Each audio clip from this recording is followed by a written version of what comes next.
talk about failure. Why is failure even seen as a bad thing? Are there any good examples in the world? So the first example that I would love to give to you is Google X. So Google X, this is their moonshot factory, right? This is an opportunity for them to literally dream about the larger world and problems that you could solve, or ways that they could just think about doing items differently. Now, what's amazing is that you try a project. So here I am, I've got my whole team, I've got my project, we're working on something, and it's so great. And then we realize, oh man, we've just spent the better part of 6 months, or we've just spent a year and a half trying to solve this, world, give internet to the world at no cost, or we've tried to figure out how to solve this one problem. It's just not going to happen.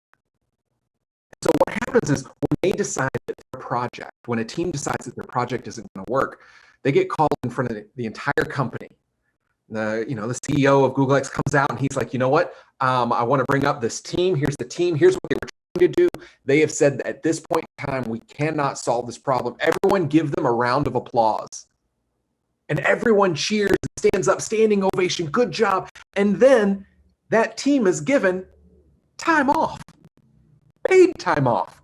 And it's, you know what? Thanks so much for the effort. Thank you so much for doing what you've brought to this. Take some time off, recenter yourself, and then come back and either see if you can join another team that's trying, or what's another idea that you have. Now just think about that. If you were encouraged to fail and then you were celebrated because of a failure, wouldn't that completely shift how we think about, and how even you think about, and how you approach taking some chances? How cool would it be if everyone applauded failure rather than just kind of shaming it?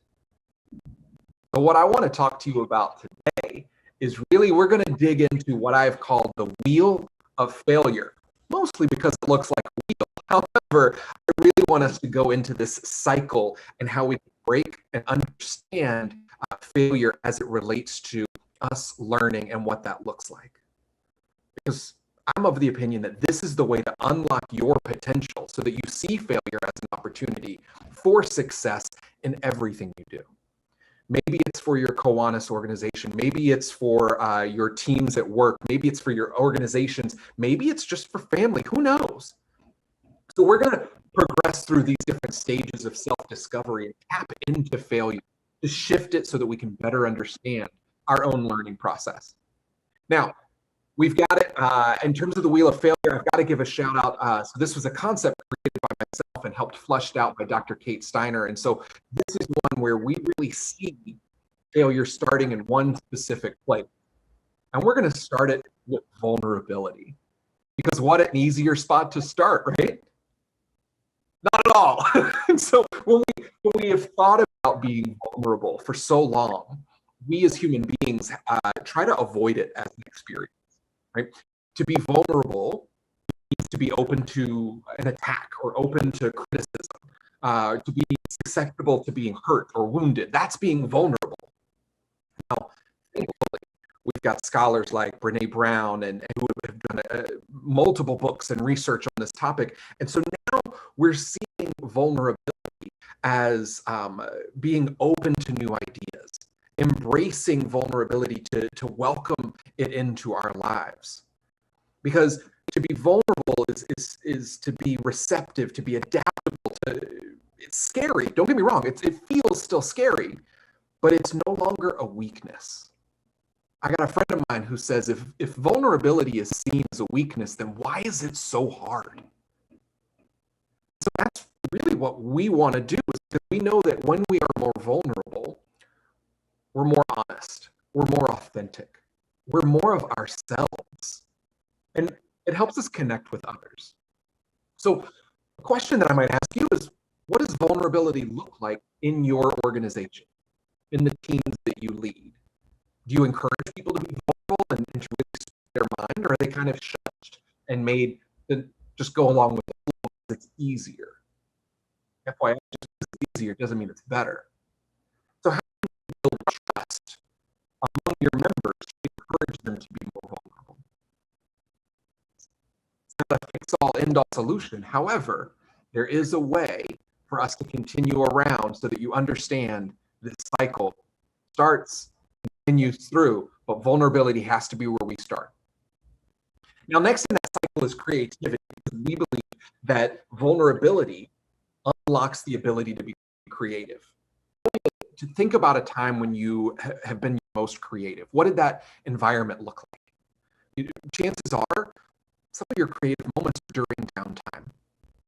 Maybe it's when you're driving. Maybe it's when you're trying to, maybe you're just zoned out and you've got some TV on in the background. Maybe you're in the shower, you're in the bath, right?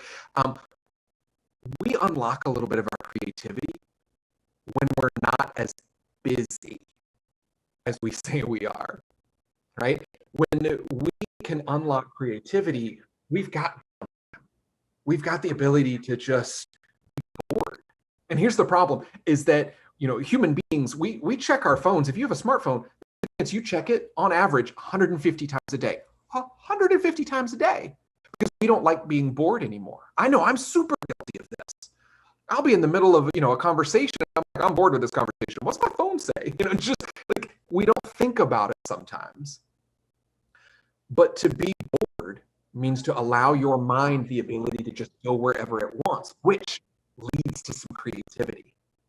For example, when I take a shower, I've got a notepad that's literally on the opposite side of the shower so it doesn't get wet, and a pencil so that whenever an idea comes to me, I just write it on that notepad. Where can you unlock some of your own creativity? What are some ways that you could incorporate creativity into your life? Now, if you've got a hobby, that's creativity.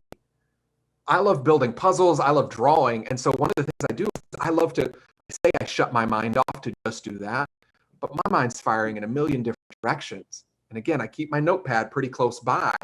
And so I've got Post-it notes. Shoot, I've got even just at my desk, I got all kinds of Post-it notes everywhere with just ideas. So can you allow yourself to be a little bit more bored? When, during the midst of your day, can you be alone with just your thoughts? Again, you're vulnerable in that moment, but it does lead to some creativity along the way. And how can you encourage those bored moments, or how can you encourage those downtime moments to allow your members of your own organization to be creative? Because here's what we also know is that once you become creative, you ignite your passion.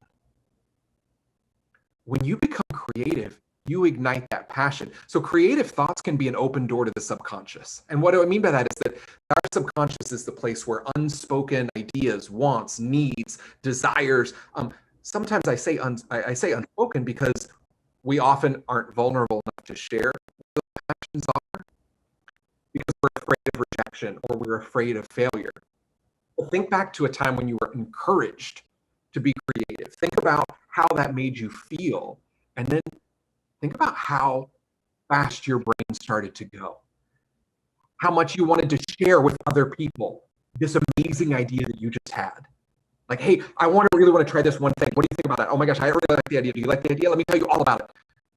All of a sudden, that passion drives us, and then we want to share that passion with others. That spark of creativity ignites the passion for innovative thoughts and ideas and brings other people with you. So a question that you could ask yourself is, when are your members in your organization, when are they most passionate? Or are there any things in place that block the ability for people to become passionate about something? How can you address those blocks? How can you break down those barriers to really bring out people's passion so that they feel more vulnerable and open to share that with other people? Because once you go from vulnerability and then you've unlocked the creativity, and the creativity drives your passion, well, what we know is that not every creative idea or passion project ends with success. And that's where failure comes in. When we invite in passion, we invite in failure. And that's the hard truth about it. However, they don't have to be mutually exclusive. So how do we view failure through this? And so people who pursue a project with passion are relentless. They believe in it. They love it. They want to be a part of it. And they bring that passion project to everything. Now, those passion pursuits have a lot of steps along the way. Now, you probably failed a lot over the course of that passion project from start to finish. But in the midst of everything, your goal, your final goal, perhaps was accomplished. Perhaps it wasn't, and that's fine. Did everything go perfect? No. What if I told you that you have failed thousands, hundreds of thousands of times in your life? Right? For example, none of us are born with the ability to walk. Right? We're born and then we try to like roll over every now and then, or we sit up and we bobble heads and whatever. But when we walk, that takes time. We fall down, we fall on our butts, we hit the tables. Our parents forgot to like put the edge in the corners on, like we get bruises. We fall down, we pick ourselves back up, and eventually you learn to walk, and then you do it without even thinking about it. So those moments of failure don't have to be this like, oh, end all, be all, I've lost it all. The little failures along the way set us up for better success. Because my goal for you is that you all fail at some point in your life. Because when we fail, you've learned how to do something. So that might seem like a setback. But when you look at the overall path of how far you've come, no matter what it is in life, that failure and all of those failures are how shaped who you are, shaped your organization, have shaped your team, your family, whatever. Good leaders promote experimentation. It's through those experiences and experiments that you can recognize and then analyze what went wrong. Because each failure is actually learning. It's the process of learning. And again, what's amazing is that when you learn something, you're more apt to share that experience with others, which means learning comes back around full circle to vulnerability. When you consider the process of learning as the missteps that until you take the right step, and you share that with others, they then realize that it's okay to fail and it's okay to learn from it, and then they open up about their own journey as well. Open to being wrong, you can be open to at least the very least hearing someone else's life experiences. Because when people try new things, very rarely do they get it right the first time. You never hear about the first, billionaire and a millionaire in the world that's like, oh yeah, right out of the gate, this is just how it happened. Like $1 million fell in the lap. That's not how any of that works. So how can you incorporate moments to celebrate that learning, which means celebrating failures? Because when you do celebrate that mind shift happens so that people want to become more vulnerable, thus starting the cycle. Now here's the catch.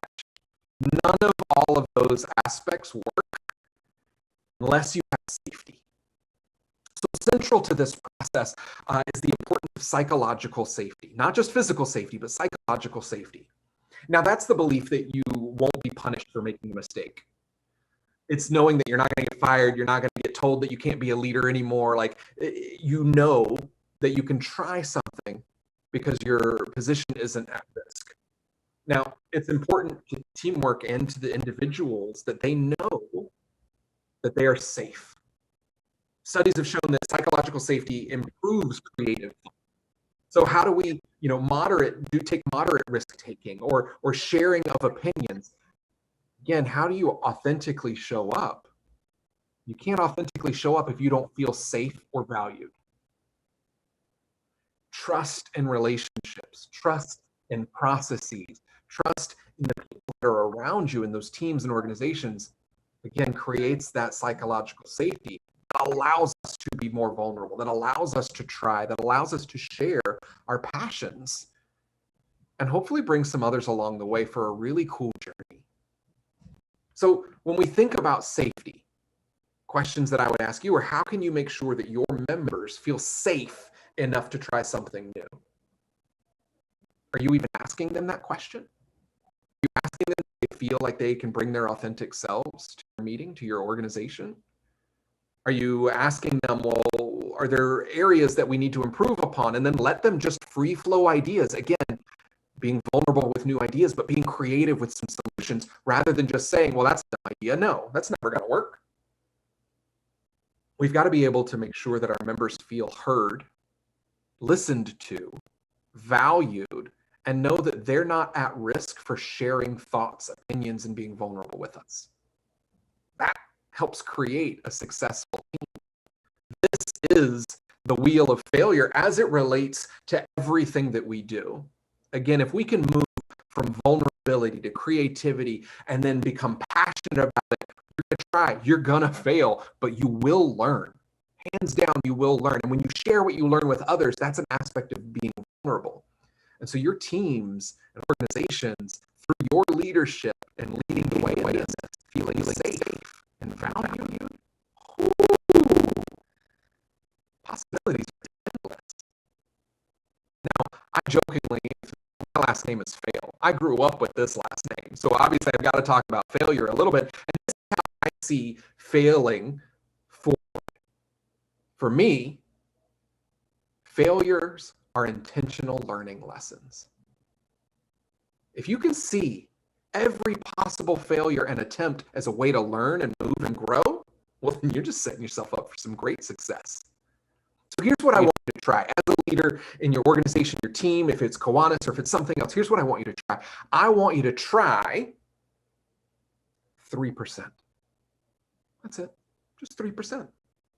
Out of 100% of what you could do, I just want you to give 3%. Now, when I say give 3%, I want you to take this and really meaningfully make your organization 3% better.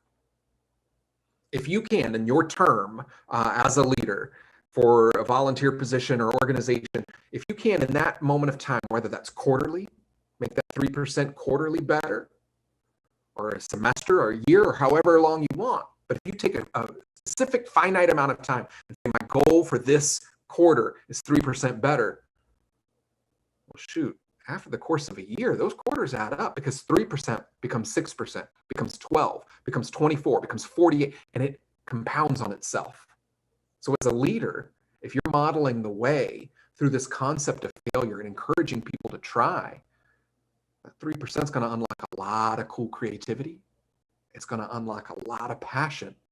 And then people are going to love not only showing up for meetings for your organizations, but they're going to want to do there. And they're going to want to be a part of that because they know they feel safe to bring themselves to you. But you know what? It's not going to be sunshine and rainbows all the time. I would be remiss if I didn't actually acknowledge some reality. So here's what I want you to do. I want you to cross your arms. Kind of like if you're in a meeting or if you were in college class and you don't want to be there, if you're in high school and you don't want to be in that class, whatever that is, right? So you've crossed your arms. Hopefully everyone has done that. Cross your arms if you've not already. I see you. Cross your arms. There we go. Thank you. Now here's what I want you to do. Uncross them, shake them out, cross them the other way. Cross them the other way. I'm sure some of you are like, right, left, what's happening here, right? This is how I normally cross it. What's the other way? How do I do this? How does that feel? How does that feel? Some of you might say, oh, it feels a little weird, feels odd, it's a little uncomfortable. I'm just not sure that this is like, it feels icky. Some of you maybe still can't figure it out. That's fine.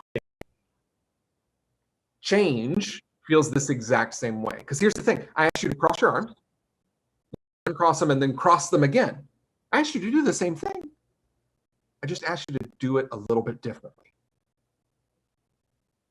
Failure, taking chances, being vulnerable.